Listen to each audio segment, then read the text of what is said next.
இப்போ இன்னைக்கு வாய்கிழிய பேசக்கூடிய அறநிலைத்துறை ஆகட்டும், மற்ற அதிகாரிகளாகட்டும், இரு மதங்களிடையே இது பிரிவினரிடையே பெரிய மத மோதல் ஏற்பட்டுரும்னு கவலைப்படக்கூடிய இவர்கள் அப்ப எங்க போயிருந்தாங்க? அவர்களை கூப்பிட்டு சட்டம் என்பது எல்லாருக்கும் ஒண்ணுதான். அண்ணல் அம்பேத்கர் எழுதிய சட்டம் என்பது இந்திய அரசியலமைப்பு சட்டம் இந்தியாவில் வாழக்கூடிய அனைத்து மக்களுக்கும் மதத்துக்கும் எல்லாருக்கும் ஒண்ணுதான். இந்துக்கு ஒண்ணு, முஸ்லீமுக்கு ஒண்ணு, கிறிஸ்டியனுக்கு ஒண்ணு கிடையாது.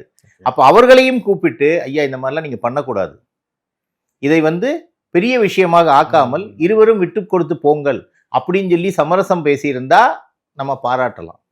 அப்ப தூண்டி விட்டது, பிள்ளையும் கிள்ளி விட்டு தொட்டிலையும் ஆற்ற வேலை யார் செய்யறாங்க? ஆளுகின்ற திமுகங்கிறது அந்த இடத்திலேயே பட்டவர்த்தனமாக ஊடகங்கள் மூலமாக மக்களுக்கும் பக்தர்களுக்கும் தெரிஞ்சிருச்சு. நீங்க திமுக இதுல அரசியல் பண்ணுது அப்படின்னு சொல்றீங்க.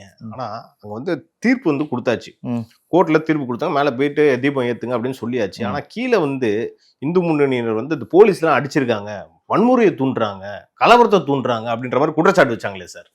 இல்ல அதாவதுங்க, அந்த பகுதியில் வாழக்கூடிய மக்கள் தீபம் ஏற்ற வேண்டான்னு இந்துக்களும் சொல்லல, முஸ்லீம்களும் சொல்லல. சரி, பக்தர்கள் தன்னுடைய ஒரு வழிபாட்டு முறையை பயன்படுத்தும் போது